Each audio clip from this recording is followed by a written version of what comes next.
এরপরে তাসনুভা তাহরিন আপনি লিখেছেন, ঘরে বিয়ের উপযুক্ত মেয়ে রেখে হজ করা যায় না, একথা কতটুকু সত্য? এ বিষয়ে একটা ভিডিও আমাদের পেজে গেছে, চ্যানেলে গেছে গত 2-3 দিনের মধ্যে। দেখুন, এটি সম্পূর্ণ মন করা কথাবার্তা। ঘরে বিয়ের উপযুক্ত মেয়ে থাকলে তাকে বিয়ে দেওয়া ছাড়া আপনি হজে যেতে পারবেন না, এটি কোরআন হাদিসে কোথাও বলা হয়নি। এটা আমাদের সামাজিক একটি উক্তি মাত্র। বিয়ের উপযুক্ত মেয়ে তার আল্লাহ তাআলা যখন বিয়ে নসিবে রাখবেন তখন বিয়ে হবে। বাবা হজে চলে গেলে তার বিয়ে আর হবে না, অথবা আপনার হজে গিয়ে টাকা পয়সা খরচ করলে বিয়ে দেওয়ার টাকা পয়সা থাকবে না, ব্যাপারগুলো আসলে এইভাবে দেখার কোনো সুযোগ নেই।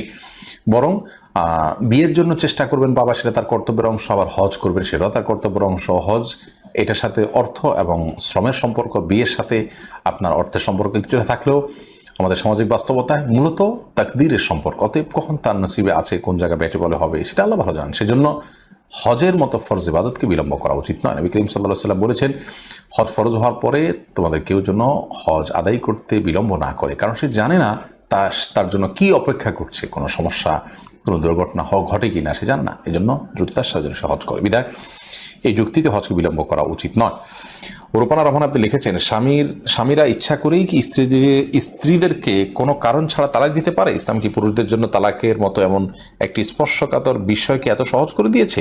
না, অন্যায়ভাবে আপনার কোনো স্ত্রীকে তালাক দিলে সেটা তো জুলুমের পর্যায়ে পড়বে। কোনো যৌক্তিক কারণ ছাড়া তিনি চাইলেই তালাক দিবেন কিনা?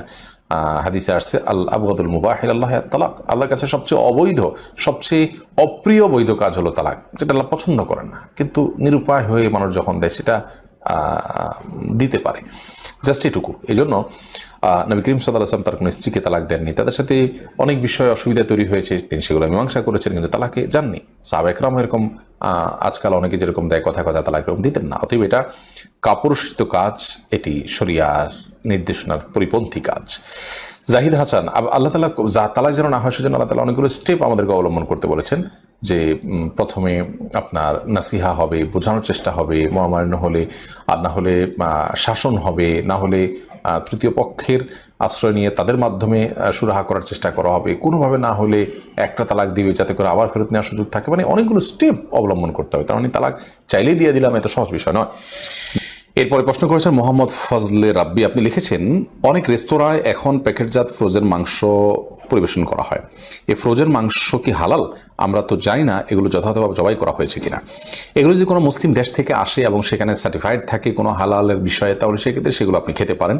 কোনো অমুসলিম প্রধান দেশ থেকে আসলে সেখানে হালাল হারামের বিষয়ে যদি সন্দেহ থাকে, সেগুলো আমাদের খাওয়া উচিত নয়।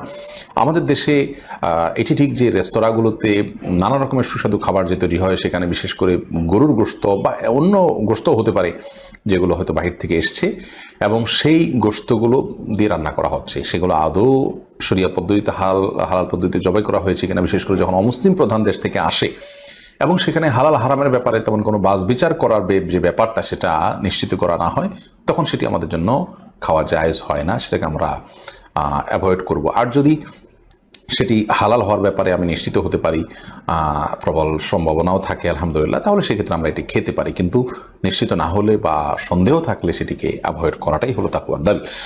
সোনিয়া শারমিন আপনি লিখেছেন, স্বামীর ঘরে এসে যদি স্ত্রীকে সময় না দিয়ে সারাক্ষণ ফোনে সময় ব্যয় করে, তাহলে স্ত্রীর করণীয় কি? এতে কি তার স্ত্রীর হক আদায় না করার গুনাহ হবে না? কি পরিমাণ এটা করছে তার উপর নির্ভর করবে স্ত্রীর হক আদায় করার গুনাহ না করার গুনাহ হবে কি হবে না। তবে স্ত্রীকে সময় না দিয়ে মোবাইল টিপাটিপি করা, মোবাইলের ভিতরে ডুবে থাকা, এটা একটা রোগে পরিণত হয়েছে। স্বামীদের উচিত এই রোগ থেকে এই রোগকে নিরাময়ের চেষ্টা করা এবং এই রোগ থেকে বেরিয়ে আসার চেষ্টা করা। স্বামী তার স্ত্রীকে, তার সন্তানকে, তার পরিবারের লোকদেরকে সময় দেওয়ার চেষ্টা করবেন, এটি তার নৈতিক দায়িত্বের অংশ। আমাদের প্রিয় নবী সাল্লাল্লাহু আলাইহি ওয়াসাল্লাম বাসা আসলে তিনি বাসায় এসে নিজের কাজগুলো নিজে করতেন, স্ত্রীর কাজে হেল্প করতেন। আজকাল আমরা মোবাইল নিয়ে ব্যস্ত হয়ে পড়ি, এটা খুবই দুঃখজনক, এটা পুরুষদের ত্রুটি। স্ত্রীর অধিকারের অংশ হলো তাকে আপনি সময় দিবেন, তার কাজে আপনি হেল্প করবেন, তাকে আপনি ভালোবাসা নিবেদন করবেন। সোশ্যাল মিডিয়াতে বা মোবাইল ইত্যাদিতে আপনি বুঁদ হয়ে থাকবেন, এটি অনুচিত কাজ।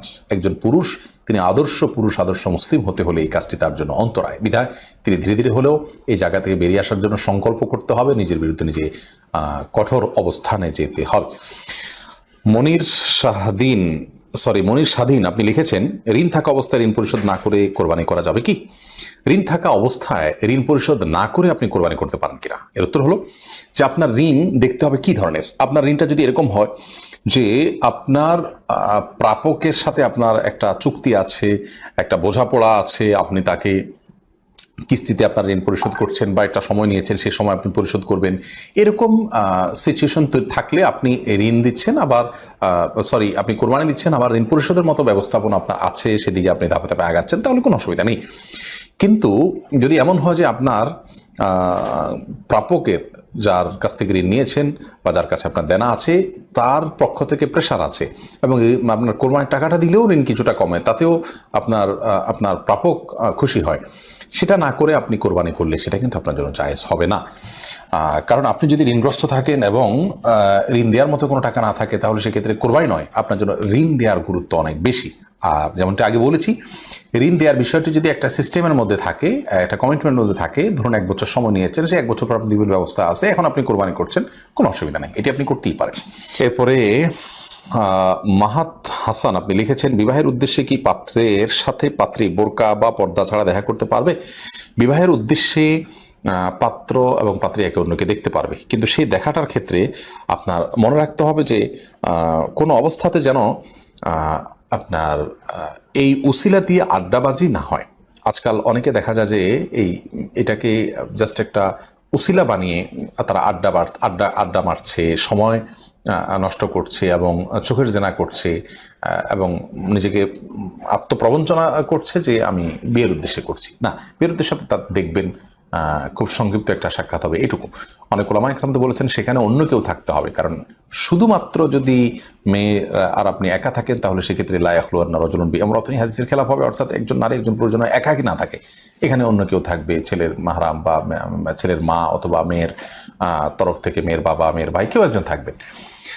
তো এরকম শর্ত ওলামা ইকরাম দিয়েছেন, যার কারণে এটাকে লম্বা বৈঠক করা বা একের পর এক সাক্ষাতের ব্যবস্থা করা জায়েজ তো হবে না। বাকি এমনিতেই আপনি দেখার উদ্দেশ্যে তো অবশ্যই বোরকা ছাড়া তাকে দেখতে পারেন। বিয়ের উদ্দেশ্যে নবী সাল্লাল্লাহু আলাইহি ওয়াসাল্লাম যেহেতু নির্দেশ করেছেন, তোমাদের কেউ যদি বিয়ের প্রস্তাব দেয় কাউকে, সে যেন তাকে দেখে নেয়।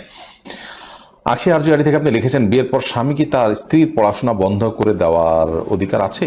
তিনি আগে থেকে কথা দিয়েছিলেন যে বিয়ের পর পড়তে বাধা দিবেন না, কিন্তু এখন পড়তে দিচ্ছেন না, আমি খুব মানসিক কষ্টে আছি, কি করতে পারি? না, কোনো স্বামীর জন্য এটা উচিত নয় বিয়ের আগে কোনো কথা দিলে সেই কথার ব্যতিক্রম করা। সহিহ বুখারীতে একটা হাদিস আছে, নবী করিম সাল্লাল্লাহু আলাইহি ওয়াসাল্লাম বলেছেন যে আহাক্কু শুরুতি আন ইউফা মাস্তাহলালতুম বিহিল ফুরুজ আও কামা ওয়ারাদা ফিল হাদিস। যার অর্থ হলো, মানুষ যে কমিটমেন্ট করে থাকে, বিয়ের সময় যে কমিটমেন্ট করে থাকে, এটা সবচেয়ে বেশি গুরুত্বের সাথে যেগুলোর রক্ষা করা উচিত তার ভিতরে একটা এটা। তার মানে আপনি বিয়ের সময় যে কথা দেবেন আপনাকে রক্ষা করতে হবে, না করলে সেটা স্বামীর জন্য অন্যায় কাজ হবে, বিশেষ করে অযৌক্তিক কারণে তিনি যদি করেন।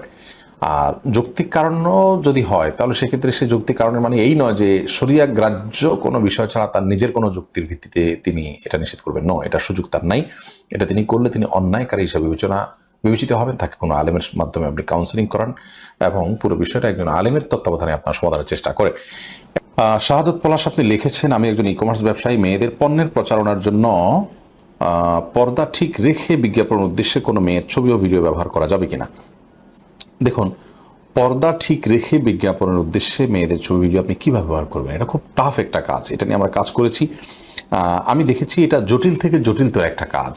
শরীরের কোনো অঙ্গ প্রত্যঙ্গ ফুটিয়ে তোলার ব্যাপার স্যাপার থাকে, তারপরে আপনার কি জানি বলে পোশাক যেগুলো থাকে সেগুলো খুব আঁটো থাকে, কারণ তা না হলে মার্কেটিংয়ের যে উদ্দেশ্য সেটা ব্যাহত হয়। এই জন্য এগুলো মেয়েদের ক্লোজ গ্রুপে হতে পারে।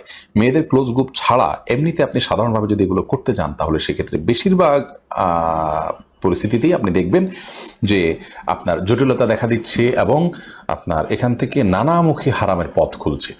হ্যাঁ, আপনি যদি ধরুন নিজের সম্পূর্ণ পর্দার মধ্যে থেকে ভোকাল এমনভাবে দিলেন যে সেটা পর্দার খেলাফ না হয়, বা অন্য কারো ভোকাল পুরুষের ভোকাল গেল বা পর্দার খেলাফ না হয়, সেভাবে করে আপনি শুধুমাত্র প্রদর্শন করতে পারেন। কিন্তু মেয়েদের পোশাক আশাকের প্রদর্শন, এগুলো মেয়েদের গ্রুপে, ক্লোজ গ্রুপে হওয়া উচিত, যেখানে শুধু মেয়েরা জয়েন করবেন ইত্যাদি, বা এই পেজে শুধু মেয়েরা আসবেন।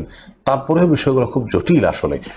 তো যাই হোক, এমনিতে মার্কেটিং তো আমরা করতেই পারি, কিন্তু পর্দার খেলাফ, সেটা কণ্ঠের পর্দা হোক, শরীরের কোনো অঙ্গ প্রত্যঙ্গ ফুটিয়ে তোলার ব্যাপার স্যাপার থাকুক, এগুলো যেন না মানে এই বিষয়গুলোর ব্যাপারে যেন সচেতন থাকা হয়, সেটি লক্ষ্য রেখে যদি করেন তাহলে করতে পারেন।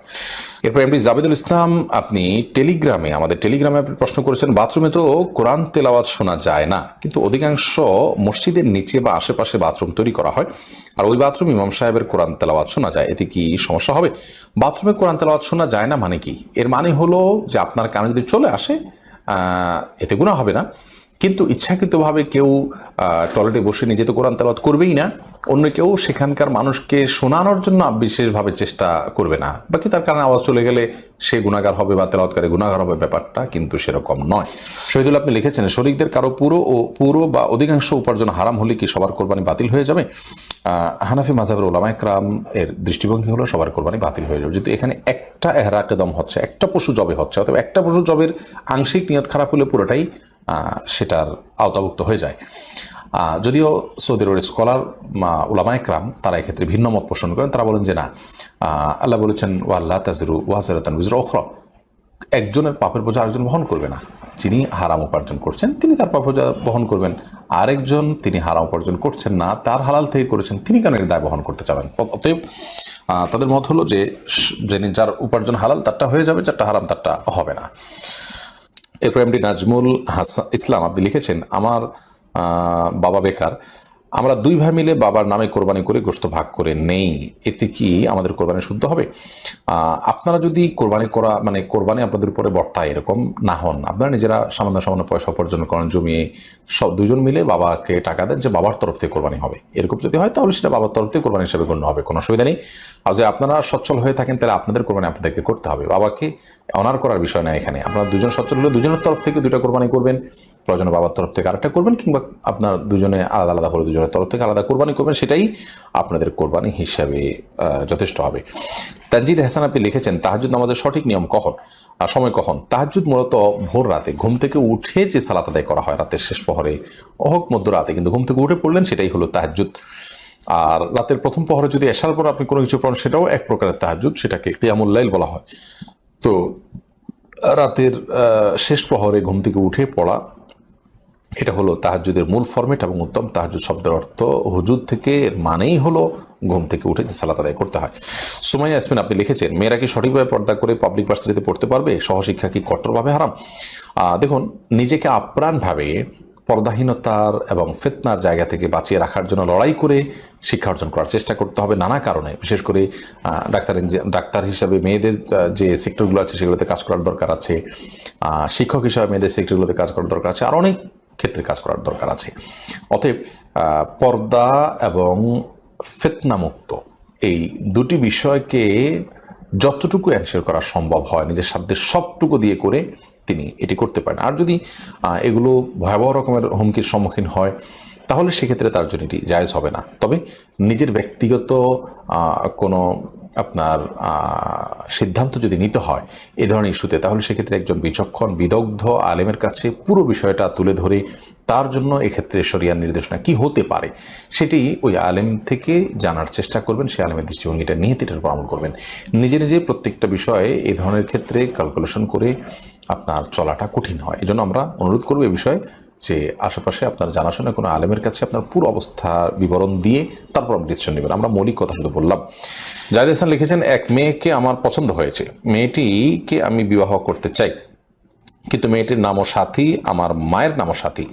মায়ের নাম এমন কোনো মেয়েকে বিয়ে করলে গুনাহ হবে? না, মায়ের নামে নাম আছে এরকম মেয়েকে বিয়ে করলে কোনো গুনাহ হবে না, আপনি করতেই পারেন।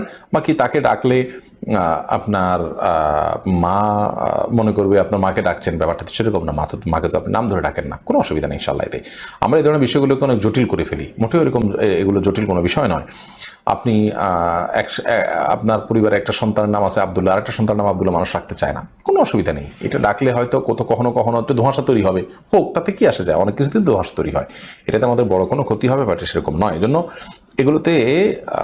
এগুলোকে খুব বড় কোনো বিষয় হিসেবে দেখার কোনো কারণে, আপনার মায়ের নাম যা, আপনি যে মেয়েকে বিয়ে করতে চাচ্ছেন তার নাম যদি তা হয় কোনো অসুবিধা নেই, আপনি বিয়ে করতে পারেন।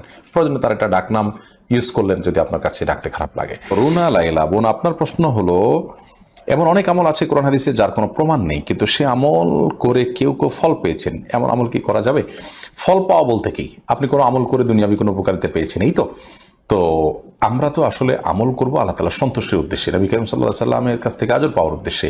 ফল দুনিয়ার কোনো প্রাপ্তির জন্য তো আমল নয়। হ্যাঁ, যদি বিষয়টা একান্তই জাগতিক হয়, ধরুন একটা দোয়া পড়ে আপনি ফল পেয়েছেন, অসুস্থতা থেকে সুস্থতা লাভ করেছেন, কোরআন কারিমের একটা আয়াতকে আপনি শেফা হিসাবে আল্লাহর কাছে শেফা হিসাবে পেশ করেছেন, দোয়া করেছেন ওই আয়াত পড়ে, তারপর আপনি শেফা লাভ করেছেন, এটা হতে পারে। এই অভিজ্ঞতার আলোকে অন্যজন আমল করতে পারে, এটাকে সওয়াবের জন্য কেউ করছে না। কিন্তু কোনো আয়াত পড়লে অমুকটা হবেই হবে, এটা কি শরিয়ার নির্দেশ, হাদিসের নির্দেশ, এরকম মনে করে যদি কেউ করে তাহলে সেটা অনুচিত হবে। অর্থাৎ এটা আমাদের অভিজ্ঞতার আলোকে কোন আয়াত থেকে এই উপকারটা আমি পেয়েছি, এটাকে রুকিয়া ঝাড়ফুঁক বলে, এটা হতে পারে, এটা কোনো অনুচিত বিষয় নয়। আর দ্বিতীয় কথা, এটা কোনো অবৈধ কোনো বিষয় নয়। আর দ্বিতীয় কথা হলো যে কোরআনে কারিমের কোনো আয়াত বা আপনার আল্লাহ রাব্বুল আলামিনের কাছে কোনো দোয়া নিবেদনের কথা যেটা হাদিসে আসছে, এরকম কোনো কিছু আমরা করার পর আমার সে জিনিস কোনো একটা কাঙ্ক্ষিত বিষয় পেয়ে গেলাম, সেই পাওয়াটা আল্লাহর ফায়সলা ছিল আগে থেকে, অন্য কোনো আমলের কারণে হিডে নয়তো আমি জানিও না, সেটা কারণেও তো হয়ে যেতে পারে। বিধা আমি এটাকে হলফ করে বলারও কিছু নয়। হ্যাঁ, যদি এমন হয় বারবার অভিজ্ঞতা দ্বারা প্রমাণিত, যেমন রুকিয়ার ক্ষেত্রে, ঝাড়ফুঁকের ক্ষেত্রে, যে অমুক আয়াতগুলো পড়লে ঝাড়ফুঁক করলে সাধারণত এইভাবে উপকার হয়, এর অর্থের দিকে মিল আছে ইত্যাদি, অভিজ্ঞরা সেটাকে বারবার এক্সপেরিমেন্ট করেছেন এবং তার ফলাফল পেয়েছেন, এগুলো ভিন্ন বিষয়, যেটা একটু আগে বলেছি। কিন্তু বিচ্ছিন্ন কোনো বিষয়ে আমি দেখলাম যে অনেক সময় মানুষ বেদাত করে শিরক করে দেখা যায় উপকার পেয়ে যাচ্ছে, এটা মাজারে গেল, এটা জিনিস চাইলো, তার ওটা পেয়ে গেল। তো এই পাওয়ারটা যে ওখানে যে চাওয়ার কারণে পাইছে এমনটি তো নিশ্চিত হওয়ার কোনো সুযোগ নেই। হতে পারে ওটা তার এমনি নসিবতে ছিল, এমনিই পাইতো সে, বিধায় ওখানে যে সে গুণাগার হলো, এর সাথে পাওয়ার কোনো সম্পর্ক নাই। এই জন্য এগুলোকে খুব সহজে রিলেট করা যাবে না। বিশেষ করে সওয়াবের যদি বিষয় হয় তাহলে তো সেটা কোনো অবস্থাতেই করা যাবে না মন গড়া ভাবে। আশরাফুন নাহার লিখেছেন, কারো অসুখের কারণে যদি সারাক্ষণ প্রস্রাব ঝরতে থাকে তাহলে তিনি কিভাবে নামাজ পড়বেন? যদি চার রাকাত সালাত পড়ার মতো গ্যাপও পায় তাহলে তিনি ওই গ্যাপে সালাত আদায় করবেন। আর যদি এরকম গ্যাপও না পাওয়া যায় তাহলে সেক্ষেত্রে উনি পুরো ওয়াক্তের মধ্যে অনবরত ফোঁটা আসতে থাকে, তাহলে তিনি অজু করে প্রত্যেক ওয়াক্তের জন্য আলাদা আলাদা অজু করে সালাত আদায় করবেন, ফোঁটা আসলেও তার সালাত হয়ে যাবে। এরপরে আহমদ জুয়েল আপনি লিখেছেন, আমার এক ভাইয়ের প্রাপ্তবয়স্ক হয়েছে কিন্তু তার খাতনা হয়নি, তার কি নামাজ ও দোয়া আল্লাহর কাছে কবুল হবে? খাতনা হয়নি, প্রাপ্তবয়স্ক হওয়ার পরও খাতনা করার বিষয়ে হাদিস রয়েছে। অতএব খাতনা যদি না হয়ে থাকে তার খাতনার ব্যবস্থা করা উচিত, যদিও এক্ষেত্রে ফোকায়ে কেরামের ভিন্ন মতো আছে। আর খাতনা হয়নি এর মানে তার সালাত দোয়া কিছু কবুল হবে না, ব্যাপারটা সেরকম নয়। তবে একটা গুরুত্বপূর্ণ সুন্নাহ, সুনানুল ফিতরা, প্রকৃতিগত সুন্নাহ তিনি তরক করছেন, সেজন্য এটি তার উচিত নয়। এরপরে মঞ্জুর হাসান আপনি লিখেছেন, মৃতের পক্ষ থেকে কোরবানি করা যাবে এবং সেই গোশত কি নিজেরা খেতে পারবে? মৃত ব্যক্তির তরফ থেকে যদি আপনি নিজের তরফ থেকে কোরবানি করেন, আপনি করতে পারেন এবং সেই গোশত আপনি খেতে পারেন। নবী করিম সাল্লাল্লাহু আলাইহি সাল্লাম সাহাবী আলী রাদিয়াল্লাহু তাআলা তিনি কোরবানি করেছেন। যদিও সৌদি আরবের উলামা ইকরাম তারা অনেকেই বলেন যে মৃত ব্যক্তির জন্য কোরবানি হবে জীবিত ব্যক্তির সাথে মিশিয়ে। ধরুন আমি বললাম আল্লাহ এটা আমার তরফ থেকে এবং আমার মৃত বাবার তরফ থেকে, তো নিজের সাথে মৃত বাবা মা মৃত যে কোনো মানুষকে যোগ করে তারপর কোরবানি করা যাবে। নবী করিম সাল্লাল্লাহু আলাইহি সাল্লাম তার নিজের কোরবানি করেছেন এবং তার পূর্বপুরুষ ইব্রাহিম আলাইহিস সালাম তার তরফ থেকেও কোরবানি করেছেন। তো দুটি মত আছে, যদিও সাহাবা ইকরামের আমল দ্বারা বোঝা যায় যে মৃত ব্যক্তির তরফ থেকে কোরবানি করা যায়। অতএব মৃত ব্যক্তির তরফ থেকে কোরবানি করতে পারেন, সে গোশত আপনি নিজে খেতে পারবেন। তবে মৃত ব্যক্তির তরফ থেকে কোরবানির ব্যাপারে যদি মানত থাকে অথবা ওসিয়ত থাকে তাহলে সেক্ষেত্রে সেই গোশত আপনাকে বন্টন করে দিতে হবে, এটা আপনি খেতে পারবেন না। সাজিদুল ইসলাম আপনি লিখেছেন, কোনো জিনিস দামাদামি করা নাকি নবীর সুন্নাত? একদমে নাকি কোনো জিনিস ক্রয় করা যাবে না, কথা কি সঠিক? না, এটা ভিত্তিহীন কথা। আপনি কোনো জিনিস একদমে কিনবেন না মূল্যমূল্য করবেন, এটা একান্ত আপনার বিষয়। শরিয়া এক্ষেত্রে আপনাকে কোনো নির্দিষ্ট সিস্টেম বলে দেয় না যে আপনি একদমই কিনতে হবে বা মূল্যমূল্যই করতে হবে। নবী করিম সাল্লাল্লাহু আলাইহি সাল্লাম এর সুন্নাহ হিসাবে এরকম কোনো সাব্যস্ত হয়নি যে তিনি মূল্যমূল্য ছাড়া কিনতেন না। এটি যদি কেউ বলে থাকে সেটা তার মন গড়া কথা। এহতেশামুল হক এডি থেকে আপনি লিখেছেন, মসজিদের জমাকৃত টাকা খরচ করে আবার জমা দিয়ে দিলে কি গুনাহ হবে? জমাকৃত টাকা খরচ করা জায়েজ হবে না, এটা আমানতের খেয়ানত হবে। যদি আপনি খরচ করে ফেলে থাকেন না জেনে বা ভুলে, তাহলে তো অবশ্যই জমা করবেন এবং কৃতকর্মের জন্য আল্লাহর কাছে ইস্তেগফার করবেন, ক্ষমা প্রার্থনা করবেন, কারণ এটা আপনার কাছে আমানত, এটা আপনার খরচ করার সুযোগ নেই। আমানতের টাকা, আমানতের সম্পদ যা খুশি তা করা যায় না, ব্যয় করা যায় না। এটা আপনাকে লোন দেয়নি যে আপনি খরচ করে আবার দিবেন, আপনি সেখান থেকে লোন নিতে পারেন না।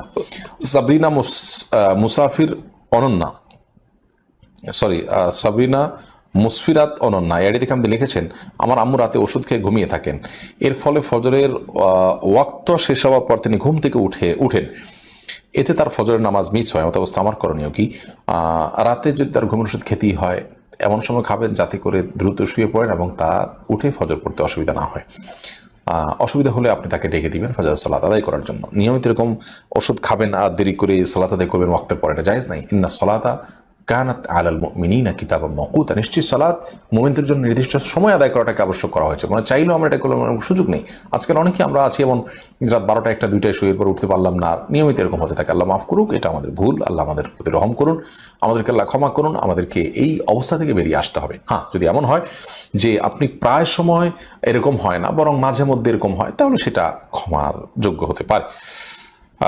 আর যদি রোগী এরকম হয় যে আসলে তার কোনোভাবেই ওঠার সুযোগ নেই, ওষুধ ছাড়া তিনি থাকতেই পারেন না, তাহলে তার কথা এক্সেপশন হতে পারে, কিন্তু এটা সচরাচর সাধারণ ক্ষেত্রে প্রযোজ্য নয়। এরপরে প্রশ্ন হলো, আপনার মৃত্যু হলে আসন্না ফাউন্ডেশন কিভাবে পরিচালিত হবে? এ বিষয়ে আপনার কোনো পরিকল্পনা আছে কি? দেখুন, আসন্না ফাউন্ডেশন এই প্রতিষ্ঠানটি আমি চেয়ারম্যান হিসাবে আছি এবং একটা নির্দিষ্ট মেয়াদ 4 বছর পর আমাদের পরিচালনা পরিষদের মধ্যে আপনার চেয়ারম্যান কি হবেন সে বিষয়ে বসে পরামর্শ করে সিদ্ধান্ত হয়। আমার যদি কখনো মৃত্যু হয়ে যায় আমি দায়িত্ব থাকাকালীন সময়, সেক্ষেত্রে আপনারা যারা আসন্না ফাউন্ডেশনকে ভালোবাসেন আপনাদেরকে আমি জানিয়ে রাখতে চাই, আপনারা এই প্রতিষ্ঠানের সাথে এখন যেভাবে ইনভলভ আছেন, আমার মৃত্যু হয়ে গেলে তারপরও আপনারা একইভাবে ইনভলভ থাকতে পারেন, একইভাবে আপনারা এর সাথে সম্পৃক্ত থাকতে পারেন।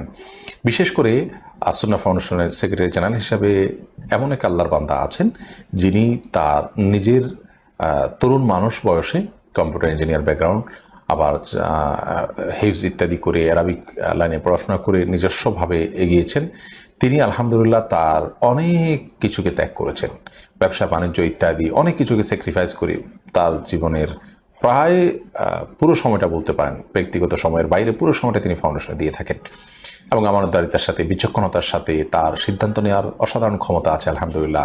তিনি সহ আমাদের ট্রাস্টি বোর্ডে যারা আছেন প্রত্যেকটা মানুষই আমানতদার আলহামদুলিল্লাহ। বিশেষ করে আমাদের যে সেক্রেটারি জেনারেল আছে সাব্বির আহমদ, তার উপস্থিতি আমার অনুপস্থিতিকে আপনার কাভার করে দেওয়ার জন্য যথেষ্ট আলহামদুলিল্লাহ। বিশেষ করে সেবামূলক কাজগুলো এবং অন্যান্য কাজগুলোকে সুচারুরূপে পরিচালনা করার জন্য। বিধায় আমার ওসিয়ত থাকবে, যারা আমাকে ভালোবাসেন আল্লাহর জন্য, যারা আসন্না ফাউন্ডেশনকে ভালোবাসেন আল্লাহর জন্য, তারা যেন আসন্না ফাউন্ডেশনের সাথে আপনাদের কার্যক্রমকে অব্যাহত রাখেন আমার দুনিয়া থেকে চলে যাওয়ার পরও। আমার বিশ্বাস যে আমার দুনিয়া থেকে চলে গেলেও এই প্রতিষ্ঠানের কার্যক্রম থামবে না, ইনশাআল্লাহ আপন গতিতে সেটা চলবে। আল্লাহ তার কাছে দোয়া, আল্লাহ যেন সে তৌফিক দান করেন। এবং আলহামদুলিল্লাহ এটাকে আমরা মানে একক ব্যক্তি কেন্দ্রিক যেন না হয়, সেজন্য সেটাকে আমরা ঢেলে সাজাচ্ছি এবং সেভাবে কাজ করছি আলহামদুলিল্লাহ। অনেক কিছু এখন আমি সরাসরি তত্ত্বাবধান না করলেও সেটা সুচারুরূপে হয়। বিশেষ করে এত বেশি আমানতদারিতা এখানে লক্ষ্য করা হয়, রক্ষা করা হয়, যেটা আসলে আমার থাকা না থাকাতে কোনো ফরক পড়ে না। আমি সম্পূর্ণ দায়িত্ব নিয়ে আপনাদেরকে এটুকু বলছি। আল্লাহ তাআলা আমাদের তৌফিক দান করুন, দিনের কাজে আমরা একন্দের কল্যাণ এর কাজে একন্দের সহযোগী হব। এরপরে আফিয়া ইবনাত আনিসা আপনি আইডি থেকে লিখেছেন, আমার শ্বশুর বাড়িতে যদি আমার ফুফাতো মামাতো খালাতো ভাইয়েরা বেড়াতে আসে, সেক্ষেত্রে কি আমি তাদেরকে সালাম দেওয়া, সাধারণ কথাবার্তা বলাও নাজায়েজ হবে? বর্তমান পরিস্থিতিতে এমন যে কোনো কথা না বললে মাইন্ড করে বসবে। প্রথমত অন্য কারোর দিয়ে খোঁজখবর নেবেন, যে ভিতর থেকে কাউকে দিয়ে বলবেন যে আমি সালাম জানিয়েছি, কেমন আছেন জিজ্ঞেস করছেন, এভাবে কথোপকথন করবেন বাচ্চাদের মারফত, অন্যদের মারফত। সেই সুযোগ না থাকলে আপনি তার সাথে স্বাভাবিকভাবে কথা বলবেন, কথার ভিতরে কোমলতা সৃষ্টি না করে, পর্দার মধ্যে থেকে ওয়াকুল না কওলাম মারুফ। আল্লাহ বলেছেন মেয়েরা যে কথা বলবে সাধারণ এবং স্বাভাবিক কথা বলবে এবং কথার ভিতরে কোনো প্রকার কোমলতা সৃষ্টি করবে না, যেমনটি কোরআন নির্দেশ করেছে। এরকম করে আপনি করতে পারেন যদি ওই লোক মারফত করতে না পারেন। রাকিবুল ইসলাম আপনি লিখেছেন, জবাইকারীকে পারিশ্রমিক দেওয়া যাবে অথবা জবাইকারীকে কি নিজে পারিশ্রমিক চেয়ে নিতে পারবেন? জবাইকারী নিজে পারিশ্রমিক চেয়ে নিতে পারেন এবং তাকে পারিশ্রমিক দেওয়াও যাবে, কিন্তু কোরবানির পশুর কোনো কিছু আপনি জবাইকারীকে দিতে পারবেন না। আমাদের দেশে অনেক মানুষ কোরবানি করতে গিয়ে ভুলটা করেন, যে কোরবানি কোনো কিছু কসাইকে বা যিনি জবাই করছেন তাকে দিয়ে দিচ্ছেন, জবাই করছেন তাকে কল্লা দিয়ে দিচ্ছেন, জায়েজ নেই। নবী করিম সাল্লাল্লাহু আলাইহি ওয়াসাল্লাম স্পষ্ট আলী রাদিয়াল্লাহু তাআলাকে বলেছেন, তুমি এই পশুর যারা প্রস্তুত করার জন্য দায়িত্ব পালন করছে তাদেরকে এখান থেকে কোনো কিছু দিবে না, এটা দেওয়া জায়েজ নাই। কারণ এটা আপনি পারিশ্রমিক হিসাবে দিলেন, কেমন যেন। তাকে দিলে আপনি হাদিয়া দিবেন, পারিশ্রমিক ভিন্ন দিবেন। বিধায় জবাইকারী তিনি নিজেও চেয়ে নিতে পারে না, তাকে দেওয়াও জায়েজ আছে। মায়া শেখ আপনি লিখেছেন, আমি হজের নিয়ত করে কিছু টাকা জমিয়েছি, এখন সেটা বর্ণার্থীদের জন্য দান করতে চাচ্ছি, এটা কি ঠিক হবে? আপনার উপরে যদি হজ ফরজ হয়, অর্থাৎ হজ ফরজ হওয়ার মতো সামর্থ্য আপনার থেকে থাকে, তাহলে আপনাকে হজটা আগে করতে হবে। আর যদি ব্যাপারটা এরকম হয় যে কিছু জমিয়েছেন, এখনো হজ করার মতো সামর্থ্য আপনার হয়নি কখনো, তাহলে সেক্ষেত্রে এটি আপনি নিয়ত পরিবর্তন করে বর্ণার্থীদের দিতে পারেন যে পরবর্তীতে আবার আমি হজের জন্য টাকা জমিয়ে হজ করবো, ইনশাআল্লাহ এটি করতে পারেন। মুশফিকুর রহমান লিখেছেন, কোরবানির গোশত বন্টনের উত্তম পদ্ধতি কি? গোশত 3 ভাগ করা কি আবশ্যক? কোরবানির গোশত 3 ভাগ করতে হবে কিনা, এর উত্তর হলো 3 ভাগ করাটা প্রথমত আবশ্যক নয়, তবে উত্তম, ভালো। আল্লাহ রাব্বুল আলামিন কোরআনে কারিমে বলেছেন, ফাকুলু মিনহা ওয়া আত'ইমুল কানিআ ওয়াল মু'তাররা। অন্য আয়াতে আল্লাহ বলেছেন, ফাকুলু মিনহা ওয়া আত'ইমুল বাঈসাল ফাকির। খোলাসা কথা হলো, আল্লাহর নির্দেশনা হলো তোমরা কোরবানির গোশত থেকে নিজেরা খাও এবং যারা অভাবী মানুষ, দুস্থ, তাদেরকে দাও। আর যারা অভাবী দুস্থ নয়, তোমাদের আত্মীয় স্বজন, প্রতিবেশী, তাদের সাথে শেয়ার করো। অর্থাৎ এই 3 ভাগে ভাগ করে আপনি কোরবানির গোশত দিলে বা ব্যয় করলে, খরচ করলে সেটা উত্তম। কিন্তু 3 ভাগ সমান হারে করতে হবে, বেশি দিক করা যাবে ব্যাপারটা এরকম না। আপনি নিজের জন্য একটু বেশি রাখলেন, গরিবকে দিলেন একটু বাড়িয়ে, প্রতিবেশী একটু কম দিলেন, অথবা আপনি নিজের জন্য খুব কম রাখলেন, গরিবকে বেশি দিয়ে দিলেন, করতে পারে একটু। মানে 3টা ক্যাটাগরিতে ভাগ করবেন, এটা হলো মূল বিষয়। এখন সমান করে 3টাই করতে হবে এমনটা বাধ্যতামূলক না, তবে সমান করে 3টা করতে পারলে সেটা অবশ্যই ভালো। আল্লাহ 3 ভাগ করতে বলছেন, আপনি এটাকে সমান করে করছেন, গণমুখ মানার চেষ্টা করেছেন, এটা ভালো, প্রশংসনীয়। কিন্তু এটাকে বাধ্যবাধক বিষয় মনে করা যাবে না। আমরা অনেকে এটাকে অনেক আবশ্যক বানিয়ে ফেলেছি। তো শুভ আপনি লিখেছেন, পশু কোরবানির সাথে সাথে আমাদের মনের পশুত্বকে কোরবানি দিতে হবে, নইলে প্রকৃত কোরবানি হবে না, এই কথাটা কতটুকু সঠিক? দেখুন, আমাদের কোরবানির আসল উদ্দেশ্যকে মাথায় রেখে আমরা আল্লাহর নির্দেশ পালন করতে গিয়ে যে কোনো ত্যাগ আমরা করতে প্রস্তুত, এই শিক্ষাটা কোরবানি দেয়। কারণ কোরবানির ইতিহাস এবং গোড়ার কথা সেটাই। অতএব সেই চেতনা থেকে আমরা আমাদের কেনা পশু নিজে এটাকে কিছুদিন হলেও লালন পালন করে, আদর যত্ন করে, তারপর আল্লাহর উদ্দেশ্যে, আল্লাহর নির্দেশ পালনার্থে জবে করব, যেখানে আমাদের মানে ত্যাগ থাকবে, খারাপ লাগা কাজ করবে।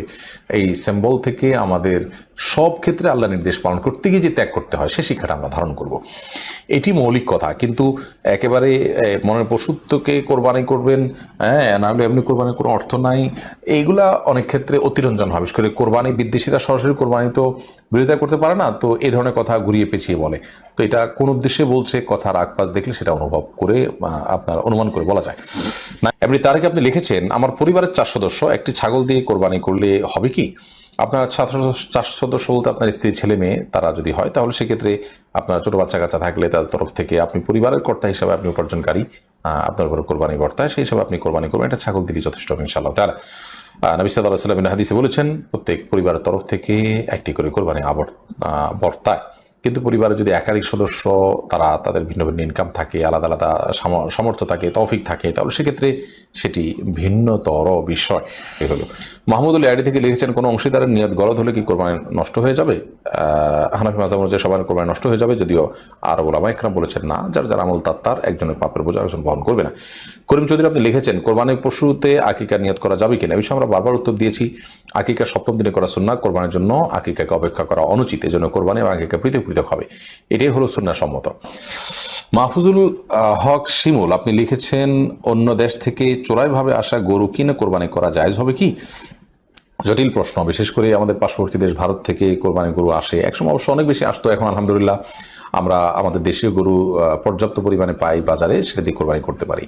তো অন্য দেশ থেকে কোন গরু কোরবানি চোরাইভাবে আসছে, কোনটা চোরাইভাবে আসে না, সেটা তো আমরা জানি না। আর চোরাইভাবে আসার মানে যদি এমন হয় যে কেউ চুরি করে আনছে আমি জানি, তাহলে তো এটাতে আমি কোরবানি দিতে পারবো না। ধরুন আপনি সীমান্ত এলাকায় বসবাস করেন, আপনি জানেন যে একজন ইন্ডিয়া থেকে কারোর গরু ধরে নিয়ে আসছে, এনে আপনার কাছে বিক্রি করলো, তো এটা আপনি কিনে কোরবানি দিতে পারবেন, আপনি জানেন এটা চোরাই মাল।